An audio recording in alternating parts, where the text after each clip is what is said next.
तो दोस्तों नमस्कार, क्या हाल है। स्वागत है आपका खबर एचपी में। तो आइए नजर डालते हैं हिमाचल की तमाम मुख्य बड़ी खबरों पर। अगर इससे पहले आप वीडियो को लाइक नहीं किए हैं तो लाइक कर दीजिए और चैनल में नए हैं तो चैनल को सब्सक्राइब कर लीजिए। हिमाचल में खुलेंगे वाहन स्क्रैपिंग और ऑटोमेटिक टेस्टिंग सेंटर। 31 मार्च तक ई चालान की व्यवस्था। जी, हिमाचल में 15 साल पुराने सरकारी वाहनों को स्क्रैप किया जाएगा। इस साल सरकार राज्य में 6 पंजीकृत वाहन स्क्रैपिंग और ऑटोमेटिक टेस्टिंग सेंटर शुरू करेगी। उप मुख्यमंत्री मुकेश अग्निहोत्री ने शनिवार को प्रेस वार्ता में यह जानकारी दी। उन्होंने बताया कि वाहन स्क्रैपिंग सेंटर स्थापित करने के लिए 31 जनवरी तक इच्छुक लोगों से निविदाएं आमंत्रित की गई है। बता दें कि 1 अक्टूबर से सभी वाहनों की पासिंग ऑटोमेटिक टेस्टिंग सेंटर पर ही होगी। वहीं MVI का रोल खत्म हो जाएगा। वहीं ऑटोमेटिक टेस्टिंग सेंटर स्थापित करने के लिए भी आवेदन मांगे गए हैं। में 31 मार्च तक पूरी तरह से ई चालान व्यवस्था लागू होगी। में पोस्ट मशीनों से जुर्माने का भुगतान होगा। में परिवहन विभाग के 12 बैरियर 30 जून तक इंटेलिजेंट ट्रैफिक मैनेजमेंट सिस्टम से जुड़ेंगे। में ANPR तकनीक के जरिए CCTV कैमरों की मदद से नियम तोड़ने पर ऑनलाइन चालान होंगे। में गाड़ी के दस्तावेज भी ऑनलाइन ही जांचे जाएंगे। में 2024 परिवहन विभाग के लिए सुधार का साल रहेगा। में मुकेश ने बताया कि परिवहन विभाग का सालाना राजस्व 500 करोड़ से बढ़कर 800 करोड़ रुपये पहुंच गया है। इसे 1000 करोड़ पहुंचाने का लक्ष्य है। मकर संक्रांति पर हिमाचल वासियों को 2 सौगातें। धर्मशाला में सबसे ऊंचे तिरंगे का लोकार्पण। जय स्मार्ट सिटी धर्मशाला में मकर संक्रांति के पावन अवसर पर कांग्रेस के राष्ट्रीय सचिव एवं धर्मशाला से विधायक सुधीर शर्मा ने 2 सौगातें हिमाचल वासियों को नाम कर दी है। मैं रविवार को सुबह सुधीर शर्मा ने धर्मशाला के कचहरी चौक पर 150 मीटर ऊंचे तिरंगों का लोकार्पण किया। इसके बाद उन्होंने दाड़ी में दुनिया के सबसे ऊंचे फिडल हेड लुंगड़ू स्कल्पचर का भी लोकार्पण किया। यह फिडल हेड लुंगड़ू स्कल्पचर दुनिया में सबसे ऊंचा बताया जा रहा है, मैं जिसे सत्यापन के लिए गिनीज वर्ल्ड रिकॉर्ड्स को लिखा गया है। मैं सुधीर शर्मा ने कहा कि सबसे ऊंचा तिरंगा व फिडल हेड लुंगड़ू धर्मशाला में पर्यटन का नया अध्याय लिखेंगे। मैं देश दुनिया से आने वाले पर्यटकों के लिए आकर्षण का केंद्र बनेंगे। 8000 बच्चों को स्कॉलरशिप पर संकट। जी हाँ, राज्य के सरकारी स्कूलों में उच्च शिक्षा विभाग की ओर से बार बार रिमाइंडर भेजने के बावजूद स्कूली बच्चों ने स्कॉलरशिप के लिए अभी तक अपने आधार को बैंक से लिंक और सीडिंग नहीं किया है। इस कारण दिक्कत यह आ रही है कि पूरे प्रदेश में करीब 8000 बच्चे ऐसे हैं जिन्हें स्कॉलरशिप न मिलने की दिक्कत आ सकती है। मैं दरअसल केंद्र सरकार की प्री मैट्रिक और पोस्ट मैट्रिक स्कॉलरशिप के लिए आधार कार्ड को बैंक के साथ लिंक करना जरूरी है। इसके साथ ही अब यह जरूरी किया गया है कि न केवल लिंक बल्कि सीडिंग का प्रोसेस भी बच्चों के लिए अनिवार्य है। मैं जिसमें जिन बच्चों को स्कॉलरशिप मिलनी है केंद्र की ओर से उनकी मैपिंग भी की जाती है। लेकिन दिक्कत यह आ रही है कि स्कूली बच्चे बैंक में जाकर अकाउंट के साथ केवल अपना आधार कार्ड लिंक करवा रहे हैं और सीडिंग का प्रोसेस अभी भी पेंडिंग है। मैं जिस वजह से उन्हें समय पर स्कॉलरशिप नहीं मिल रही है। मैं प्रदेश उच्च शिक्षा विभाग में एक बार फिर स्कूल बच्चों को रिमाइंडर भेजा है कि जल्द से जल्द सभी बच्चे 16 फरवरी तक यह अपडेट पूरी करें ताकि उनके खाते में स्कॉलरशिप समय पर आ सके। सुखविंदर सरकार की गेस्ट टीचर भर्ती का विरोध शुरू। शिक्षित युवाओं ने याद दिलाया सीएम को पुराना बयान। जे चुनाव पूर्व सोलन में एक रैली में कांग्रेस महासचिव प्रियंका वाड्रा ने ऐलान किया था कि सत्ता में आते ही उनकी सरकार पहले साल 1 लाख सरकारी नौकरियां देगी। वे कांग्रेस की यह गारंटी बेशक प्रियंका वाड्रा के दावे और वादे के अनुरूप पूरी न हुई हो, लेकिन सुखविंदर सिंह सरकार की गेस्ट टीचर भर्ती की प्रक्रिया का विरोध शुरू हो गया है। वह शिक्षित युवा सुखविंदर सिंह सरकार को उनके पुराने बयान याद दिलाने लगे। मैं सीएम सुखविंदर सिंह सुक्खू ने पिछले साल अप्रैल में कहा था कि उनकी सरकार कमीशन के जरिए भी भर्ती करेगी और बैकडोर एंट्री में उनकी सरकार का विश्वास नहीं है। अब गेस्ट टीचर भर्ती की प्रक्रिया को युवा एक तरफ से बैकडोर एंट्री ही मान रहे हैं। राममय हुई नगरी कुल्लू से जाएंगी रामलला के लिए चांदी की चरण पादुका। याक के बालों से बनी चौवर भी जाएगी भेंट। जे प्राण प्रतिष्ठा समारोह में कुल्लू स्थित भगवान रघुनाथ जी के मंदिर से चांदी की चरण पादुका, चौकी, वस्त्र व चौवर भेंट की जाएगी। वे रामलला के लिए चरण पादुका तैयार करवा ली गई है। वह चौवर याक की पूंछ के बालों से तैयार की जाती है। वह पूजा पाठ के दौरान चौवर का इस्तेमाल बुरी शक्तियों को भगाने के लिए किया जाता है। यह सफेद रंग की होती है। फिल्म शूटिंग के लिए शिमला पहुंचे बॉलीवुड अभिनेता नाना पाटेकर। जे बॉलीवुड अभिनेता नाना पाटेकर शनिवार को फिल्म के शूटिंग के सिलसिले में हिल्स क्वीन शिमला पहुंचे। वह पहली बार पाटेकर शिमला की वादियों में पहुंचे हैं। वह शिमला के मशोबरा स्थित होटल में पहुंचे अभिनेता का जोरदार स्वागत हुआ। इनके साथ अभिनेत्री सिमरत कौर और अभिनेता उत्कर्ष शर्मा भी पहुंचे हैं। वह कॉमेडियन राजपाल यादव रविवार को शिमला आएंगे। वह शिमला में फिल्म की शूटिंग होनी है। वह फिल्म की शूटिंग मसोबरा, कुपरी, नाल देहरा और माल रोड पर होगी। वह 20 फरवरी तक कलाकार हिल सुकैन की वादियों में अभिनय करेंगे। इससे पहले फिल्म की बनारस में शूटिंग हो गई है। यहाँ मंदिर घाट, नाव के दृश्यों के साथ फिल्म को शूट किया गया है। यह फिल्म पिता और बेटे के रिश्तों पर बनाई जा रही है। डे बोर्डिंग स्कूलों की प्रक्रिया लटकी, बजट जारी होने के बाद भी शुरू नहीं हुआ काम। पहले चरण में खर्च होंगे 22 करोड़।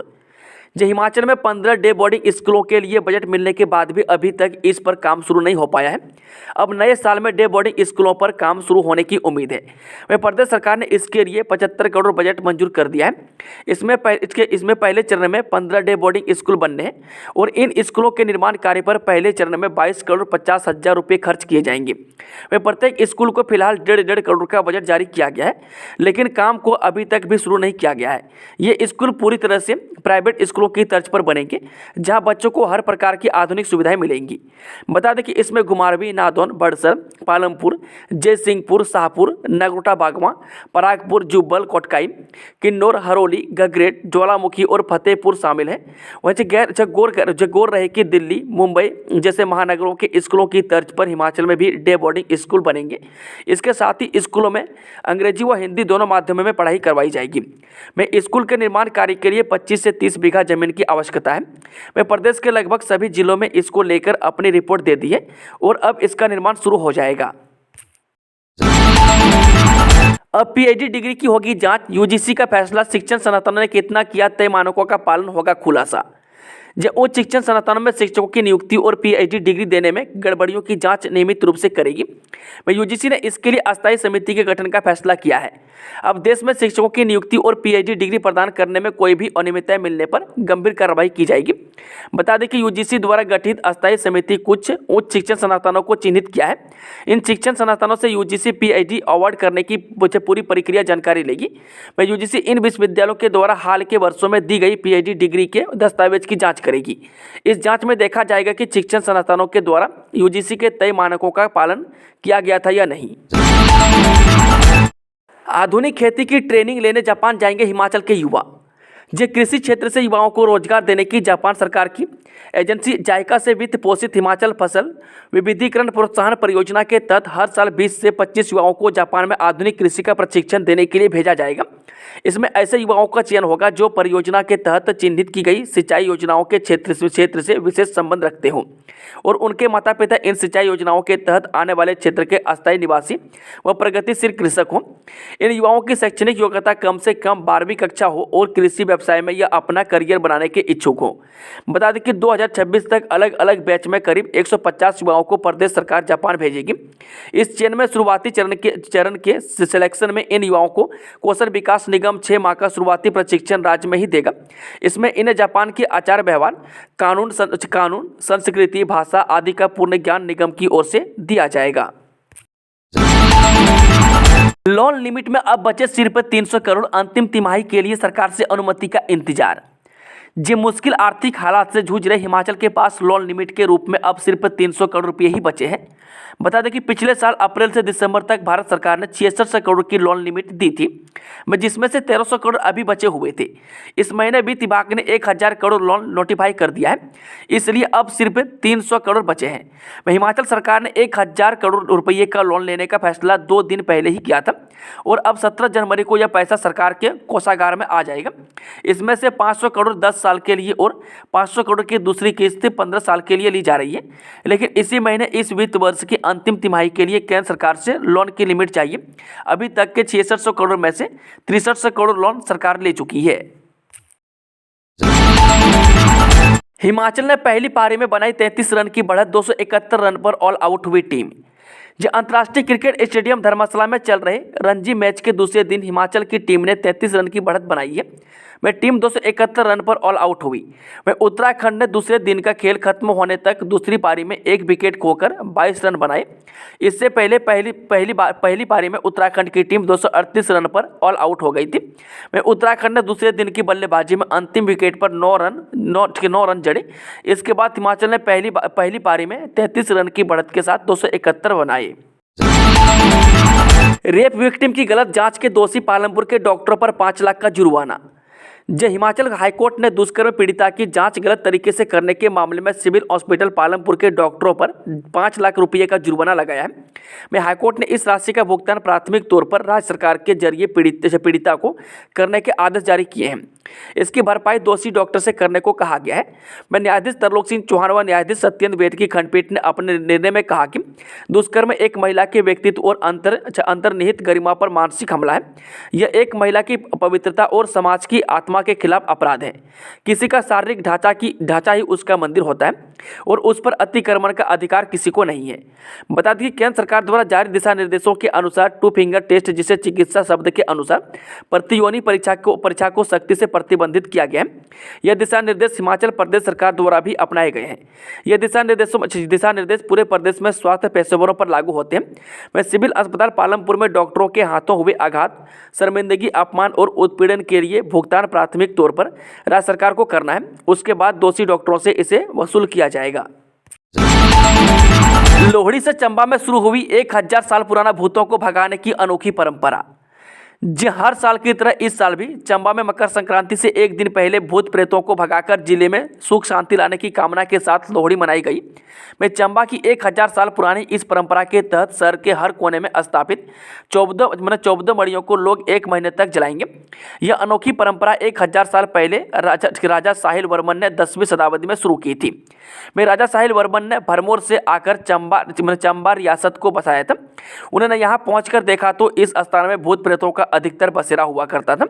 उन्होंने भूत प्रेतों से निजात पाने के लिए शहर के हर कोने कोने में 7 मेल और 7 फीमेल 14 मड़ियों की स्थापना कर दी।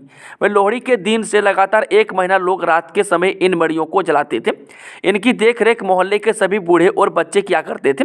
ऐसा करने से भूत प्रेतों के आतंक तो समाप्त तो हुआ, वहीं साथ में शांति भी कायम हो गई। EEMIS पोर्टल से जुड़े 482 नियोक्ता, 209 कैंपस इंटरव्यू में आए 6000 उम्मीदवार। हिमाचल प्रदेश में बीते 1 अगस्त को खुले EEMIS पोर्टल ने रोजगार देने वाले नियोक्ताओं और रोजगार पाने वाले बेरोजगार दोनों को ही अपनी जरूरत पूरी करने की प्रक्रिया को काफ़ी आसान बना दिया है। इसका नतीजा यह है कि अभी तक 482 नियोक्ता इस पोर्टल से जुड़ चुके हैं।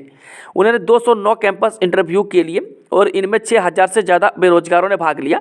पोर्टल में नियोक्ताओं के लिए भर्तियों की जानकारी को आसानी से डाउनलोड करने की सुविधा है। पंजीकरण प्रक्रिया के माध्यम से नियोक्ताओं और उम्मीदवारों दोनों का मार्गदर्शन करने के लिए यूट्यूब वीडियो लिंक भी उपलब्ध है। पोर्टल से सीधे आवेदकों को SMS सूचना की सुविधा से नियोक्ता कंपनी को फायदा है।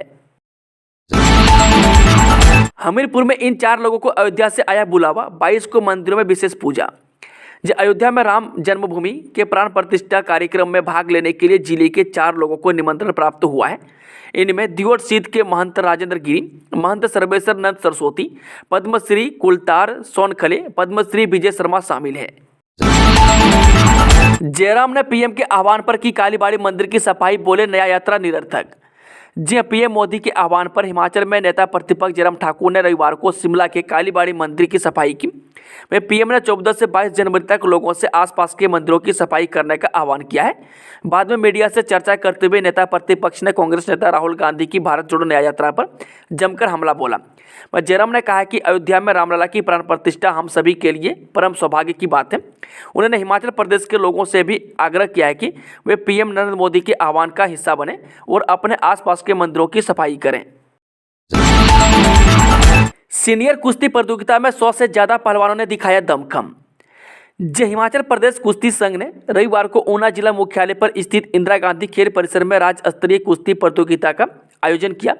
प्रतियोगिता का शुभारंभ पूर्व विधायक एवं कांग्रेस के प्रदेश उपाध्यक्ष सतपाल सिंह रायजादा ने किए। कुश्ती संघ के प्रदेश अध्यक्ष कुलदीप राणा भी प्रतियोगिता में विशेष रूप से उपस्थित रहे। प्रतियोगिता में प्रदेश भर से 100 से ज़्यादा पुरुष और महिला खिलाड़ी हिस्सा ले रहे हैं। प्रतियोगिता में उत्कृष्ट प्रदर्शन करने वाले खिलाड़ियों का चयन राष्ट्रीय स्तर की प्रतियोगिता के लिए किया जाएगा। बता दें कि प्रतियोगिता के महिला वर्ग में 50, 53, 55, 57, 59, 62, 65, 68, 72 और 76 किलोग्राम वर्ग के मुकाबले हुए। जबकि पुरुष वर्ग में 57, 61, 65, 70, 74, 79, 86, 92, 97 और 125 किलोग्राम के मुकाबले खेले गए। सतपाल सिंह रायजादा ने कहा कि प्रदेश सरकार खेलों के आधारभूत ढांचे को सुदृढ़ करने की दिशा में कदम उठा रही है ताकि खिलाड़ियों को खेलने के लिए अच्छा माहौल मिल सके। सुक्खू सरकार ने की हिमाचल स्कूल एडॉप्शन कार्यक्रम की शुरुआत। बड़ी हस्तियां विद्यालयों को लेंगी गोद। किसी भी समाज के विकास के लिए शिक्षा सबसे महत्वपूर्ण होती है। हिमाचल प्रदेश में सरकारी स्कूल में शिक्षा के गिरते स्तर में गुणवत्ता को लाने के लिए मुख्यमंत्री सुखविंदर सिंह सुक्खू के नेतृत्व वाली सरकार ने नई शुरुआत की है। हिमाचल प्रदेश में अपना विद्यालय दी हिमाचल स्कूल एडॉप्शन कार्यक्रम की शुरुआत की जा रही है। बता दें कि इस कार्यक्रम के तहत प्रदेशवासियों को सरकारी स्कूलों को गोद लेने का मौका दिया जाएगा। इससे शिक्षा के क्षेत्र में सुधार लाने में लोग योगदान दे सकेंगे। हिमाचल में करीब 55% बच्चे सरकारी स्कूलों में शिक्षा ग्रहण करते हैं। ऐसे में यहाँ गुणात्मक शिक्षा देना बेहद महत्वपूर्ण हो जाता है। इस कार्यक्रम के तहत मेरा स्कूल मेरा गौरव अभियान प्रदेशवासियों और समाज से भी संस्थाओं को अपनी पसंद का स्कूल गोद लेने के लिए प्रेरित करेगा। इन स्कूलों में वह छात्रों को सामाजिक कार्यों में जोड़ने के साथ करियर परामर्श, प्रतियोगी परीक्षाओं और अन्य गतिविधियों में हिस्सा लेने के लिए मार्गदर्शन देंगे। यह पहल समाज को लौटाने की भावना से शुरू की जा रही है। इससे पहले पूर्व बीजेपी सरकार ने बच्चों को प्रेरित करने के लिए मेरे स्कूल से निकले मोती योजना की शुरुआत की थी। सुक्खू सरकार की यह योजना ग्राउंड जीरो पर सही तरह से उतरी तो इससे बच्चों को खासा फायदा होगा। भारतीय सेना के बारे में जान सकेंगे आम नागरिक। शिमला में होगा नो यॉर्क आर्मी कार्यक्रम। बात चाहे आग उगलते सूरज के नीचे 50 डिग्री तापमान में खड़े रहने की हो या हड्डी गला देने वाली ठंड वाले -डिग्री तापमान की, भारतीय सेना के जवान हर परिस्थिति में सीमा में सुरक्षित रखने के लिए अपना जीवन तक कुर्बान कर देते हैं। भारतीय सैनिकों का जीवन परिवार के लिए नहीं बल्कि देश के लिए समर्पित होता है। आम जनता भी भारतीय सेना को नज़दीक से जान सके, इसके लिए नो योर आर्मी कार्यक्रम का आयोजन होने जा रहा है। बता दें कि नो योर आर्मी कार्यक्रम में 15 जनवरी को आर्मी हेरिटेज म्यूजियम में सेना के हथियार और उपकरणों को प्रदर्शित किया जाएगा। यहां भारतीय सेना के उपकरणों को आम जनता भी देखने के साथ उसके बारे में जान सकेगी। वहीं बता दें कि 16 जनवरी को ऐसा ही एक आयोजन रिज मैदान पर भी होगा। इस दिन कार्यक्रम में बच्चों की सहभागिता बढ़ाने के लिए पेंटिंग प्रतियोगिता के साथ एक्टेन4 स्पीच प्रतियोगिता भी आयोजित होगी। इसके अलावा भारतीय सेना से जुड़े सवालों वाले क्विज में ही बच्चे भाग ले सकेंगे। सिरमौर में वन विभाग के पिंजरे में फंसा खूंखार तेंदुआ कई मवेशियों को बना चुका है शिकार। हिमाचल प्रदेश के सिरमौर जिले के संगड़ा उपमंडल के अंतर्गत बौगधार के समीप ग्राम पंचायत सामरा में एक खूंखार तेंदुए को वन विभाग पिंजरे में कैद करने में कामयाब हुआ। सामरा के जंगल व गांव के आसपास यह तेंदुआ लगातार दिखाई दे रहा था, जो अब तक क्षेत्र में कई पशुपालकों के मवेशियों को अपना शिकार बना चुका था। इलाके में दहशत का माहौल बना हुआ था। आखिरकार गत शनिवार रात एक तेंदुआ वन विभाग के पिंजरे में फंस गया और तब कहीं जाकर लोगों ने राहत की सांस ली। आदि हिमानी चामुंडा मार्ग पर सोलर लाइट्स काटने के मामले में दोषी अधिकारी होंगे सस्पेंड, सुधीर शर्मा ने कहा। जी हां, आदि हिमानी चामुंडा मार्ग पर लगी सोलर लाइट्स को काटने के मामले में दोषी अधिकारी सस्पेंड होंगे। धर्मशाला के विधायक सुधीर शर्मा ने कहा कि आदि हिमानी चामुंडा मार्ग पर लगाई गई सोलर लाइट्स से काटने के मामले में FIR दर्ज करवाई गई है। रविवार सुबह ही CM से बात हुई है। मुख्यमंत्री ने विभाग को लाइट्स लगाने को कहा है। उन्होंने CM से कहा है कि ऐसे अधिकारियों को सस्पेंड किया जाना चाहिए जो धार्मिक आस्था से खिलवाड़ करते हैं। इसके अलावा CM के आदेश पर त्रियुंड की एंट्री फीस को बंद कर दिया गया है। वहीं ट्रैक को सभी के लिए खोल दिया गया है। बता दें कि वन विभाग द्वारा इको टूरिज्म सोसाइटी के माध्यम से त्रियुंड के लिए एंट्री और टेंटिंग फीस लगा दी गई थी। इसे हाल ही में ऑफ सीजन का हवाला देते हुए 50% कर दिया गया। जब यह फीस लगाई गई थी उस समय भी काफ़ी विरोध हुआ था, लेकिन इसके बावजूद वन विभाग वसूली करता रहा। वहीं आदि हिमानी चामुंडा की सोलर लाइटों को उखाड़ने के आदेश पर पूर्व विधायक प्रवीण कुमार ने कहा है कि यह आस्था पर बड़ा प्रहार है। उन्होंने कहा कि इस मंदिर को माता वैष्णो देवी की तर्ज पर विकसित करने के लिए इसे चामुंडा नंदीकेश्वर ट्रस्ट के साथ मर्ज करवाया गया था, जिसके तहत हेलीकॉप्टर सेवा शुरू करवाई गई। तत्कालीन राज्यसभा सांसद एवं पूर्व मुख्यमंत्री शांता कुमार से 50 लाख रुपये मंजूर करवाकर वन मंडल पालमपुर के माध्यम से 4.5 किलोमीटर मंदिर का रास्ता बनवाया। आदि हिमानी चामुंडा के लिए रज्जू मार्ग का सर्वे करवाया। प्रवीण कुमार ने कहा कि आदि हिमानी चामुंडा मंदिर के प्रति अपनी आस्था रखने वाले लाखों श्रद्धालुओं की भावनाओं के विरुद्ध फरमान जारी करने वाले अधिकारियों ने किस दबाव में इतनी बड़ी घटना को अंजाम दिया। विश्व मंदिर बैजनाथ में 5 पुजारियों ने 9 घंटों में तैयार किया घृत मंडल। जे ऐतिहासिक शिव मंदिर बैजनाथ में मकर संक्रांति पर घृत मंडल पूर्व धूमधाम से शुरू हो गया। यह घृत मंडल 21 जनवरी सुबह 4 बजे तक बना रहेगा। इस बार करीब 3 क्विंटल देसी घी व सूखे मेवों से इसे तैयार किया गया है। रविवार को पूजा के बाद पुजारियों ने घृत को बनाने का काम शुरू किया है और लगभग 9 घंटों में इसका निर्माण कार्य पूरा किया गया। गौरतलब है कि 11 जनवरी से शिव मंदिर बैजनाथ में घृत बनाने का काम शुरू हुआ था। अब 21 जनवरी को सुबह 4 बजे पावन पिंडी से घृत को उतारा जाएगा, जिसके बाद इसे प्रसाद के रूप में श्रद्धालुओं को बांटा जाएगा। SDM बैजनाथ देवी चंद ठाकुर ने बताया कि इसके अलावा मुकुटनाथ संस्थान, पल्लीकेश्वर महादेव, महाकाल मंदिर व पुठे चरण बैजनाथ में भी घृत मंडल बनाए गए हैं। नकली दवाइयों के मामले में आरोपी दंपति पर एक और FIR दर्ज, पत्नी गिरफ्तार, पति फरार। बसोली में बन रही दवाइयों के नकली होने की पुष्टि होने के बाद पुलिस ने आरोपी दंपति के खिलाफ एक और FIR दर्ज कर ली है। साथ ही मुख्य आरोपी बलराम सिंह की पत्नी मधुबाला को गिरफ्तार कर लिया है। नकली दवाइयां बनाने को लेकर टाहलीवाल के एक उद्योग के मैनेजर की शिकायत पर पुलिस ने दोनों के खिलाफ धोखाधड़ी का मामला दर्ज किया है। शिकायत दर्ज करवाते हुए उद्योग मैनेजर केवल सिंह ने कहा कि 12 जनवरी को ड्रग इंस्पेक्टर पंकज गौतम द्वारा उन्हें बसोली बुलाया। जब वो वहां पहुंचे तो बलराम सिंह के परिसर में पुलिस अधिकारी और ड्रग इंस्पेक्टर पंकज गौतम तथा अन्य ड्रग इंस्पेक्टर भी मौजूद थे, जिन्होंने उसे तुलना के लिए कोरोना जैपाम का नमूना दिखाया कि क्या यह प्रमाणिक है या नहीं। ISBT ऊना में चरस के साथ चंबा का व्यक्ति गिरफ्तार। पुलिस ने ISBT ऊना में एक व्यक्ति से चरस बरामद की है। इस संबंध में पुलिस ने आरोपी के खिलाफ NDPS एक्ट के तहत मामला दर्ज कर आगामी कार्रवाई शुरू कर दी है। बता दें कि SP अरजीत सेन ठाकुर ने बताया कि पुलिस चौकी शहर ऊना की टीम गश्त के दौरान अंतर्राज्यीय बस अड्डा ऊना में मौजूद थी, तो शक की बिना पर एक व्यक्ति की तलाशी ली गई। इस दौरान उसके कब्जे से 93 किलो 72 ग्राम चरस बरामद की गई। वहीं SP ने बताया कि इस संदर्भ में आरोपी पंजू राम निवासी गांव धारना तहसील व जिला चंबा के विरुद्ध मामला दर्ज किया गया है। शिमला सुन्नी मार्ग पर बलदया के पास दर्दनाक हादसा, पिता पुत्र की मौत, 3 लोग घायल। लोहड़ी व मकर संक्रांति का पर्व एक परिवार को खुशियों की बजाय गमगीन कर गया। राजधानी शिमला के ढली थाना क्षेत्र के तहत शिमला सुन्नी मार्ग पर बलदया के पास एक कार के दुर्घटनाग्रस्त होने से पिता पुत्र की मौत हो गई है, जबकि परिवार के 3 अन्य लोगों को चोटें आई है। मृतकों की पहचान 72 वर्षीय ईश्वर दास व उनके बेटे बालकृष्ण के रूप में हुई है। जानकारी के अनुसार बता दें कि एक कार शिमला से करसों की ओर जा रही थी। कार में एक परिवार के 5 सदस्य सवार थे, जो कि लोहड़ी मनाने शिमला से अपने मूल निवासी करसों के कथोल गांव जा रहे थे। कार जब शिमला शहर से करीब 14 किलोमीटर दूर बलदया पहुंची तो चालक वाहन पर से नियंत्रण खो बैठा और कार दुर्घटनाग्रस्त हो गई। वह कार को बालकृष्ण चला रहा था। इस हादसे में बालकृष्ण की पत्नी रक्षा, उनके बेटे व बेटी को भी चोटें आई है। इन तीनों का IGMC में उपचार चल रहा है। बता दें कि पुलिस अधीक्षक शिमला संजीव गांधी ने कहा कि ढली थाना पुलिस के तहत मामला दर्ज कर लिया गया है और मृतकों का पोस्टमार्टम करवाकर सब परिजनों को सौंप दिए, जबकि घायलों के मेडिकल करवा लिए हैं। वह पुलिस हादसों के कारणों की पड़ताल में जुट गई है। कीरतपुर कुल्लू केलांग बना हिमाचल का पहला ग्रीन कॉरिडोर, चार्जिंग स्टेशन स्थापित। चंडीगढ़ से कीरतपुर मनाली होते हुए केलांग तक पर्यटक और स्थानीय लोग अब इलेक्ट्रिक वाहनों में आसानी से आवाजाही कर सकेंगे। सरकार ने प्रदेश का पहला ग्रीन कॉरिडोर कीरतपुर, बिलासपुर, मंडी, कुल्लू, मनाली, केलांग तैयार कर दिया है। इस मार्ग पर इलेक्ट्रिक वाहनों को चार्ज करने के लिए 7 चार्जिंग स्टेशन तैयार कर दिए गए। मुख्यमंत्री सुखविंदर सिंह सुक्खू ने बताया कि सरकार ने पहले बजट भाषण में 31 मार्च 2026 तक प्रदेश को हरित ऊर्जा राज्य बनाने के लिए इलेक्ट्रिक वाहनों को बढ़ावा देने का ऐलान किया था।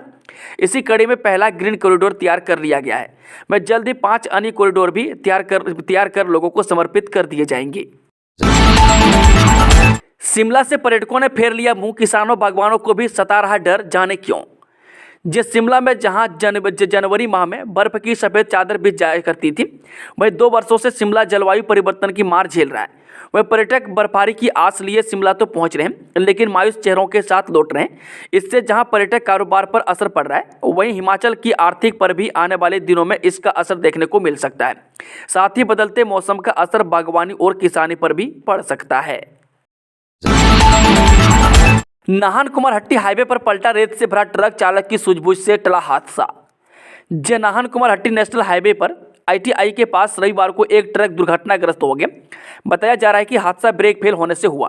वह गनीमत यह रही कि चालक ने समय रहते अपनी सूझबूझ से ट्रक पहाड़ी से टकरा दिया। हादसे में किसी को चोट नहीं आई। वह रेत से भरा ट्रक HP काला अम्ब से राजगढ़ जा रहा था। बता दें कि ITI के समीप पहुंचते ही उतरते हुए ट्रक के ब्रेक फेल हो गए। चालक ने भारी ट्रैफिक के बावजूद ट्रक को सूझबूझ के साथ पहाड़ी से टकरा दिया। वह ट्रक उतराई की तरफ था, लिहाजा टक्कर के साथ ही पलट गया। वह हादसे में कोई हताहत नहीं हुआ। वह ट्रक को अंकुश निवासी नाहन चला रहा था। नाकामियों से भरा है सुक्खू सरकार का कार्यकाल, बिंदल ने लगाई आरोपों की झड़ी।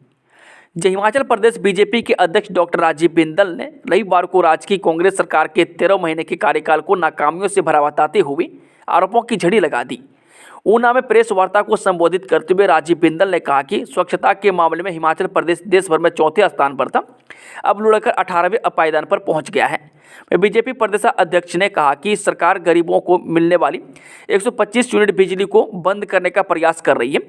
वह गेस्ट टीचर तैनात करके जहां सरकार बेरोजगारों के साथ भद्दा मजाक कर रही है, वहीं अपने चहेतों को बैकडोर एंट्री करवाने का प्रयास कर रही है। वह डॉक्टर बिंदल ने कहा कि प्रदेश सरकार लगातार कर्ज तो ले रही है, लेकिन विकास के काम ठप पड़े हैं।